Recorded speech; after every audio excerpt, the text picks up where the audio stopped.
दोस्तों जय Metaforce, myself Ravindra Jadhav from Aurangabad Maharashtra. दोस्तों आज हम बात करने वाले हैं बीट फोर्स माइनिंग को लेके बहुत सारी कुछ लोगों को परेशानियां उठानी पड़ रही है। तो चलिए थोड़ा समझते हैं, डिटेल में चलते हैं हम यूनाइटवर्स में। दोस्तों लाडो सर के जो प्रोजेक्ट होते हैं वो इतनी जल्दी समझ में नहीं आते हैं, समझ में आने से पहले यहाँ पे पैसे आते हैं। मैं हर बार बोलता हूँ मेटाफोर्स प्रोजेक्ट समझ में बाद में आता है, उससे पहले पैसा देता है। तो इसी तरीके से बिट फोर्स माइनिंग का भी है, जो कि आपको समझ में धीरे धीरे आ जाएगा, लेकिन उससे पहले आपका अर्निंग देना ये स्टार्ट यहाँ पे हो गया है। तो दोस्तों कुछ एरर है, कुछ लोगों का वेव यहाँ पे नहीं हो रहा है, एनटीसी अर्निंग नहीं हो रहा है, और बहुत सारे डिवाइस है, हो सकता है उसमें कुछ एरर हो, कुछ बग्स हो, उसके कारण भी हो सकता है, कुछ डिवाइस सपोर्टेड ना हो, उसी के कारण भी ये प्रॉब्लम हो सकता है। लेकिन टेक्निकल टीम इसके ऊपर लगातार काम करती जा रही है और कुछ लोगों के प्रॉब्लम सॉल्व भी हो रहे हैं। तो आपका भी अगर प्रॉब्लम है तो वो भी सॉल्व हो जाएगा। चलिए, मेरा तो वेव ठीक ठाक से काम कर रहा है, यहाँ पे एनटीसी माइनिंग भी हो रहा है, टाइमर भी सही ढंग से चल रहा है, और जैसे इसको क्लेम कर देते हैं तो आपको पता है 24 आवर्स में यहाँ पे हमारा जो रिवार्ड मिलता है वो क्लेम जैसे हम कर देते तो रीस्टार्ट इट का टाइमर स्टार्ट हो जाता है।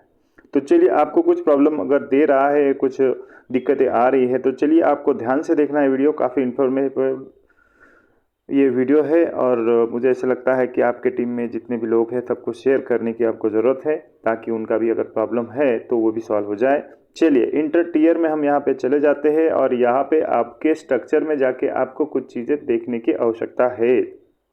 तो चलिए कौन सी वो चीज़ें हैं, सबसे पहले आपको यहाँ पे जाना इंटर टीयर में, और यहाँ पे आपको देखना है कि चिप इन्वॉल्व कितना है, मतलब कितना चिप इसमें आपका बता रहा है। जैसे कि आपके अगर 4 टीयर है तो 4 टीयर के 4 चिप यहाँ पे बताना चाहिए।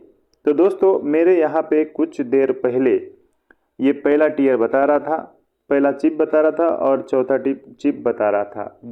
जो दूसरा और तीसरा नहीं बता रहा था। लेकिन दोस्तों मुझे ऐसे लगा कि जैसे कि इसको एक्टिवेट हम करके देखेंगे, क्योंकि ऑफिशियल जो हमारे टेलीग्राम ग्रुप है उसमें ये चीज़ बताई गई थी कि अगर आप इसको एक्सटेंड करेंगे HMFS से, HMFS अभी 2 हमें लग रहा है, 1 से नहीं 2, तो 2 से मैंने जैसे इसको एक्टिवेट किया तो दोस्तों यहाँ पे 4 ही टीयर यहाँ पे लगभग 10 या 15 मिनट के समय के बाद में बताना स्टार्ट हो गया। मैं आपको वो स्क्रीनशॉट भी डाल दूंगा कि मेरे केवल 1 और 4 ये 2 ही टीयर बता रहे थे, लेकिन मैंने S2 से इसको एक्सटेंड किया, और एक्सटेंड जैसे किया तो 10-15 मिनट के बाद में यहाँ पे चारों टीयर शो करने लगे।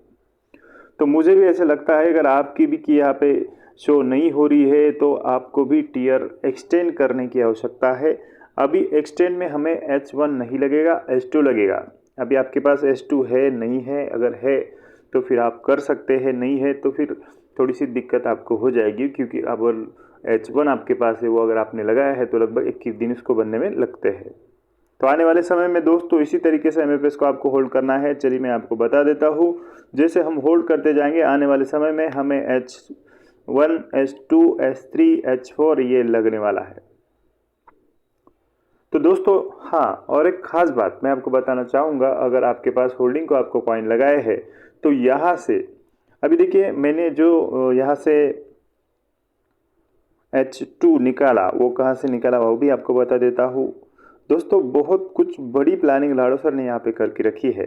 जैसे कि अभी यहाँ पे 93 कॉइन दिखाई दे रहे हैं दोस्तों, यहाँ से मैंने क्या किया था, केवल 7 S2 MFS HMFS2 मैंने विड्रॉल किया। अभी देखिए यहाँ पे जैसे गेट HMFS2 को हम क्लिक कर देते हैं तो यहाँ पे हमारा जो क्वांटिटी है वो शो करता है, और इसमें से अगर आप 2-4 ही इक्वेन निकालना चाहते हैं, HMFS निकालना चाहते हैं, वो भी आप यहाँ से निकाल सकते हैं। 2 भी अगर हम क्वांटिटी डाल देते हैं, अगर गेट को टच कर देते हैं तो यहाँ पे ये आपको पूछता है you want to pick to HMFS, तो यहाँ से आप वो विड्रॉल कर सकते हैं और फिर आप उसको यूज कर सकते हैं। मतलब ऐसा कोई ज़रूरी नहीं है कि आपको अगर 100 आपने अगर होल्ड किया है तो 100 ही निकालना है, आप उसमें से जितना आपको लगता है उतना भी HMFS आप बाहर निकाल सकते हैं। तो इस तरीके से दोस्तों अगर आपके भी यहाँ पे चिप इन्वॉल्व नहीं बता रहा है तो आपको कहीं ना कहीं मुझे ऐसा लगता है कि टीयर एक्सटेंड करने की आवश्यकता है। और रही बात बिटफोर्स माइनिंग की, क्वांटम कोर की, प्रोसेसिंग की, तो अभी ये स्टार्ट ही नहीं हुआ है। ये जैसे स्टार्ट हो जाएगा तो वाकई में इसका ऑफिशियली अपडेट भी हमें आ जाएगा और फिर आगे की प्रोसेस भी हमें बताई जाएगी। लेकिन फ़िलहाल हमें इतना ही ये बता रहा है कि लगभग यहाँ पे 2 मशीन है, 1.72 यहाँ पे NTC हमारे पास जमा हुआ है और यहाँ पे हम इसको फिल करते हैं। तो फिलहाल के लिए यहाँ पे एक्सिक्यूशन रिलेटेड ऐसे कुछ एरर आ रहा है, तो अभी तक ये स्टार्ट नहीं हुआ है, उसके कारण हो सकता है ये प्रॉब्लम यहाँ पे चल रहा है। लेकिन बहुत सारे लोगों का जो टाइमर नहीं चल रहा है उसके ऊपर टेक्निकल टीम काम भी कर रही है और हो सकता है बहुत जल्दी ही उसका कुछ समाधान निकल जाए और जिनका भी प्रॉब्लम चल रहा है उनका प्रॉब्लम भी सॉल्व हो जाएगा। तो दोस्तों आपको टेंशन नहीं लेना है, जल्दी ही हमारा प्रॉब्लम सॉल्व हो जाएगा, सबका टाइमर भी स्टार्ट हो जाएगा और आपका यहाँ पे NTC अर्निंग भी स्टार्ट हो जाएगा। तो आई होप कि दोस्तों आज का वीडियो आपको अच्छा लगा होगा। ज़रा भी अगर आपको ये नॉलेजेबल लगा है तो टीम में शेयर कीजिएगा। चलिए आज के लिए इतना ही, अगली बार कुछ नए टॉपिक के साथ मिलते हैं, तब तक के लिए जय हिंद, जय भारत, वंदे मातरम, जय मेटाफोर्स।